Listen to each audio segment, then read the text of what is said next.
आप सबका स्वागत है आयु बीएमएस चैनल पर। आज की इस वीडियो में हम करने जा रहे हैं स्तन्य प्रकरण और इसकी उत्पत्ति। इसी के अंडर जो है स्तन्य संपद भी आएगा। सो चलिए इसको डिले ना करते हुए स्टार्ट करते हैं। फर्स्ट ऑफ ऑल आप ये लोग जान लीजिए कि ये जो टॉपिक है ये 15 मार्क्स के अंदर आता है या 10 मार्क्स में भी आ सकता है। इसका एक बहुत इंपॉर्टेंट जो है क्वेश्चन बनता है, दैट इज स्तन्य संपद, जो कि 5 मार्क्स में जो है आ जाता है। उसको भी हम अभी कवर करेंगे। सो चलिए अब इसको शुरू करते हैं। देखिए सबसे पहले तो आपके पास ये जो श्लोक है ये काफ़ी इम्पोर्टेंट है। जैसे यद अन्नपान प्रायेण गर्भिणी स्त्री निषेवते रसो निवर्तते तादृक् त्रिधा चास्यम प्रवर्तते। मातृ पुष्ट्यर्थ मेकांशो द्वितीयो गर्भ पुष्ट्ये तृतीय स्तन पुष्ट्यर्थ नार्या गर्भस्तु पुष्यति। ये हमारे आचार्य काश्यप ने जो है दिया हुआ है ये श्लोक। और देखिए श्लोक अगर आपको याद भी नहीं होता है तो इसकी हिंदी काफ़ी ज़्यादा इम्पॉर्टेंट है, इसको आप मत भूलिएगा। सो देखिए जो आचार्य हमारे काश्यप थे और जो आचार्य हमारे आचार्य चरक थे, है ना, आचार्य काश्यप और चरक जो थे, इन्होंने क्या बोला कि जो आहार होगा, सभी रसों से युक्त जो आहार होगा, जो गर्भिणी स्त्री खा रही है आहार, ठीक है, वो आहार जो है 3 भागों में बंट जाएगा। फर्स्ट भाग देखो उसके स्व शरीर के लिए होगा, यानी कि उसके जो स्त्री का जो खुद का शरीर होगा, है ना। सेकंड उसका होगा स्तन्य निर्माण हेतु। यहाँ ध्यान रखिए, इट्स नॉट स्तन, इट्स स्तन्य। स्तन्य मतलब जो उसकी मिल्क प्रोडक्शन है, ठीक है। तो मिल्क प्रोडक्शन के लिए उसका दूसरा भाग यूज होगा। And third part is used for जो गर्भ शरीर है, यानी कि जो शिशु है उसकी पुष्टि के लिए और गर्भ की वृद्धि के लिए। तो ये 3 भागों में बंट के इस प्रकार से जो है विभाजित हो जाएगा। उसके बाद देखिए स्त्री के शरीर का जो रक्त होता है वो कुछ भाग को पुष्ट करता है, कुछ स्तन्य का निर्माण करता है तथा कुछ रक्त से शरीर का पाचन होता है। तो ये भी आचार्य काश्यप ने जो है खिल स्थान में बोला कि जो अब यहाँ पे उन्होंने क्या बताया कि रक्त के बारे में उन्होंने बताया, ठीक है, कि जो रक्त होगा वो भी गर्भ की पुष्टि करेगा, ठीक है। कुछ से स्तन्य बनेगा, कुछ से गर्भ की पुष्टि होगी और कुछ से जो है शरीर में पाचन होता है, ठीक है। ये अब हम आचार्य सुश्रुत का मत देखते हैं। आचार्य सुश्रुत का मत ये है कि जो हृदय प्रदेश में जो स्थित धमनियां होती है, देखो जो हृदय प्रदेश में स्थित जो धमनियां होती है, धमनियां आपको पता है ना कि जो रक्त का धमन करती हैं, ठीक है, उनका क्या हो जाता है, विस्फोट हो जाता है। और जिसकी वजह से प्रसव के उपरांत, यानी कि जब आफ्टर जो डिलीवरी होती है उसके बाद 3rd-4th डे में जो है स्तन्य आता है, ठीक है।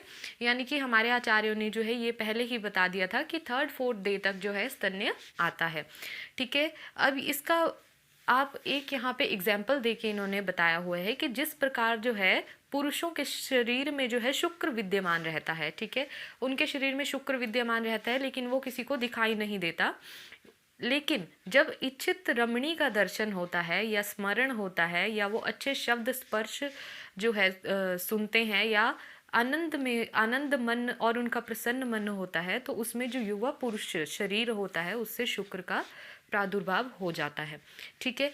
उसी प्रकार से जब स्त्री जो है, जो गर्भवती स्त्री थी, अब जो प्रसूता स्त्री है, उसका जब वो बच्चे का स्पर्श करेगी, दर्शन करेगी या फिर बच्चे का स्मरण, बच्चे का ग्रहण आदि, ठीक है, अवलंबन करेगी, तो क्या होगा कि जो सर्वदेह व्यापी अन्नरस का उद्दीपन होकर माता के स्तन में दूध बनकर। सो चलिए अब हम बात करते हैं स्तन्य संपद की। कि आपके पास इसकी भी जो हिंदी है वो काफ़ी इम्पॉर्टेंट रहेगी। वो क्या है कि जिस दूध का वर्ण, गंध, रस एवं स्पर्श प्रकृति रूप में हो, यानी कि जो दूध है वो आपके पास बिल्कुल अपने स्वरूप में होना चाहिए, ठीक है, उससे कोई इंटेंस स्मेल नहीं आनी चाहिए। उसका जो रस एवं जो उसका स्पर्श है वो प्रकृति के अनुसार होना चाहिए, ठीक है। इस प्रकार का दूध जो है हम जो है शुद्ध मानते हैं। और ये जो दूध है हमारा वो जल युक्त पात्र में अगर दूहे जाने पर अगर वो जल में मिल जाए, यानी कि उसकी ये एग्जामिनेशन भी है कि अगर हम दूध को जो है पानी के साथ मिला देंगे तो दूध उसमें अगर मिल जाता है तो वो शुद्ध है, अगर नहीं मिलता है तो वो शुद्ध नहीं है, ठीक है। तो इस प्रकार का जो दूध होगा जो जल में मिल जाएगा वो कैसा होगा, उत्तम होगा, और वो क्या करेगा, पुष्टिकर होगा और आरोग्य वर्धन होगा, ठीक है। ये पुष्टिकर और आरोग्य वर्धन होने के कारण क्या होगा, संपत्त होगा। तो इसी कारण से हम इसको स्तन्य संपत्त बोलते हैं, क्योंकि जो दूध वर्ण, गंध, रस एवं स्पर्श से प्रकृति रूप में हो, ठीक है। जल युक्त पात्र में अगर उसको दूहे जाने पर वो उसमें मिश्रित हो जाए तो वो आरोग्य और पुष्टिकर होता है। तो दिस इज़ योर स्तन्य संपत्ति, ये आपका 5 मार्क्स में आ जाता है। और यहाँ पे अगेन वही बात कि दूध की परीक्षा अगर करनी हो तो उसको हमें जल में करना चाहिए, ये हमारे आचार्य सुश्रुत ने बोला। चलिए अब हम इसका मॉडर्न पर्सपेक्टिव देख लेते हैं, क्योंकि you have to write both, Ayurveda भी और आपको मॉडर्न भी लिखना होगा पेपर में। ठीक है। सो फर्स्ट ऑफ ऑल आपको property of normal breast milk पता होनी चाहिए। ठीक है, कि ब्रेस्ट मिल्क में मैक्सिमम सारे न्यूट्रिएंट्स प्रेजेंट होते हैं जो कि बच्चे को 1 से लेके 6th मंथ तक जो है, उसकी लाइफ के 6 मंथ तक जो है ज़रूरी चाहिए, वो सारे के सारे उसको किस में मिलेंगे, उसको मिलेंगे ब्रेस्ट मिल्क में। अब देखिए ब्रेस्ट मिल्क के बेनिफिट क्या हैं, कि ये ब्रेस्ट मिल्क जो होता है एक कंप्लीट राइट फूड है और एक कंप्लीट क्वालिटी में ये जो है बच्चे को अवेलेबल होता है, यानी कि it's complete right food available in right quantity. ठीक है, इजीली डाइजेस्टेड होता है, वेल एब्जॉर्बेबल होता है, हाइजीनिक और प्रोटेक्ट बच्चे को इलनेस से और इम्यूनिटी प्रोवाइड करवाता है और इलनेस से बचाता है। ठीक है, अ गुड फैटी एसिड का सोर्स है जो कि उसकी ब्रेन ग्रोथ को प्रमोट करता है। ठीक है, और जो ब्रेस्ट मिल्क है ये मदर और चाइल्ड के बीच में जो है बॉन्डिंग अच्छी बनाता है। तो ये इसके बेनिफिट हैं बेबी के लिए। अब हम बात करते हैं मदर के लिए इसके क्या बेनिफिट होंगे। सबसे पहली बात तो ये मदर को इन्फेक्शन से बचाएगा। ठीक है, दूसरी बात है कि ये जो है मदर और बच्चे के बीच में बॉन्डिंग प्रोवाइड करवाएगा, save money, contract uterus more quickly. ये सबसे इम्पॉर्टेंट इसकी बात है कि अगर जो फीमेल्स बच्चे को जो है ब्रेस्ट फीड करवाती हैं तो उनका जो यूट्रस है वो इजीली अपनी जगह पे वापस जाएगा, जो कि डिलीवरी के टाइम थोड़ा सा कैसा हो चुका है, थोड़ा वो अपनी शेप से चेंज हो गया है। ठीक है, वो अपनी वापस उसी शेप में आ जाएगा जब वो ब्रेस्ट फीड करवाएगी। Now benefit of family, family का क्या बेनिफिट होगा यहाँ पे, जैसे मनी, टाइम और एनर्जी सेव होगा। ठीक है, सोसाइटी के लिए क्या होगा, सोसाइटी के लिए ये होगा कि इससे जो है चाइल्ड सर्वाइवल रेट जो है काफ़ी इम्प्रूव होगा। ठीक है, और बच्चों का जो स्वास्थ्य है वो भी अच्छा बना रहेगा। चलिए अब हम बात करते हैं स्तन्य उत्पत्ति की, यानी कि फिजियोलॉजी ऑफ लैक्टेशन की। अब देखिए जब बच्चा जो है रोएगा, ठीक है, मदर के पास अगर वो रोएगा या फिर निप्पल सक करेगा, यानी कि सकिंग ऑफ निप्पल करेगा, तो रिफ्लेक्स जाएगा मदर को।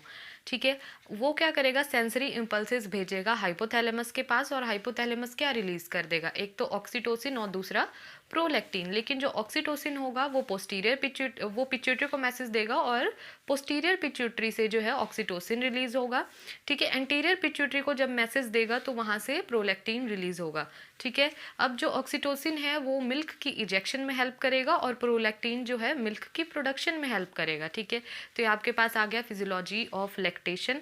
अब देखिए स्तन्य संगठन, यानी कि जो आपके पास आयुर्वेद के अकॉर्डिंग जो कॉम्पोजिशन रहेगा।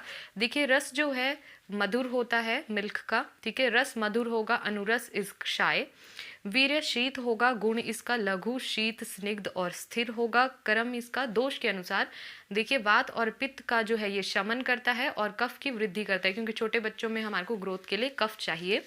ठीक है, और कुछ जो अगर आप मानते हैं, कुछ आचार्य जो है इसको त्रिदोष घन भी बोलते हैं। ठीक है, अब है चिकित्सीय गुण। चिकित्सीय यानी कि अगर हम थेरेप्यूटिक पॉइंट ऑफ व्यू से देखें तो ये जीवनीय होता है, दुग्ध हमारा, बृंगणीय होता है, दीपनीय, बालवर्धक है और चक्षुषय। ठीक है, अक्षिशूल में तर्पण करेंगे, रक्त पित्त में नस्य इसका हम देंगे। नेत्र रोगों में आश्चर्योतन अकॉर्डिंग टू सुश्रुत और वाग्भट के अकॉर्डिंग अभिघात जन्य रोग सॉरी।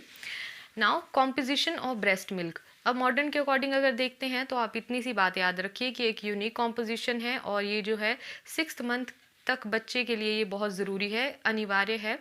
ठीक है, कॉम्पोजिशन में इसमें सब कुछ रहेगा, protein, fat, sugar, iron, calcium, sodium, potassium, vitamin A, vitamin C, water.